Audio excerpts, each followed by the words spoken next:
Hola a tothom! En aquest vídeo se us explicarà 1. Com registrar alumnes al Floop. 2. Com registrar-se per a les diferents matèries. 3. Com entregar tasques. 4. Com mirar les correccions del mestre i contestar-les. Per registrar-nos, en primer lloc, anem a la pàgina web del Floop, www.floopedu.com, així, amb dues O's. Cliquem a Sign Up i escollim l'opció per a alumnes, I'm a Student. I hem d'escriure el nostre e-mail i contrasenya. Apretem Sign Up per seguir. Llavors ens demanen el nom, cognom i aniversari. L'aniversari és per saber si el nen o nena és major de 13 anys. Per a menors de 13 anys, el procediment és una mica més complicat i l'ha de portar a terme el mestre. De moment, explicarem el cas per a majors de 13 anys, o pares que s'hi registressin. Ara ens toca registrar-nos a alguna de les matèries. El vostre mestre o professor us haurà hagut de donar un codi.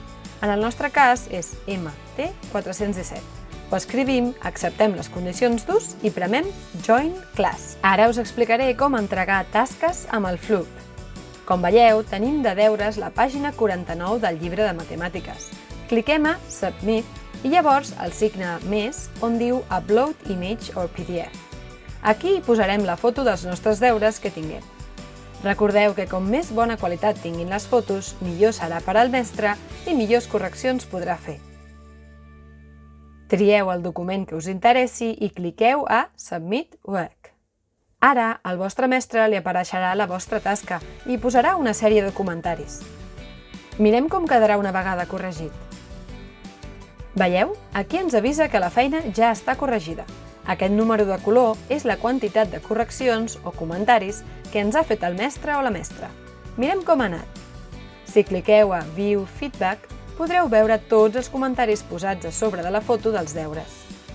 Si aneu clicant a cada un dels comentaris, veureu el que us ha escrit el mestre o la mestra. En aquest cas, sembla que ens havíem equivocat. El segon número, 11.931, és més gran que el primer, 11.752, i per tant ens ha escrit que la solució correcta era aquest signe. Li podem escriure una resposta i enviar. En alguns casos, potser el mestre ens demanarà que li donem una altra resposta. Li podem escriure de la mateixa manera. El mestre podrà tornar a contestar les vostres correccions i així successivament. Com veieu, el Floop no és gens difícil de fer servir, encara que estigui en anglès. Que vagi bé!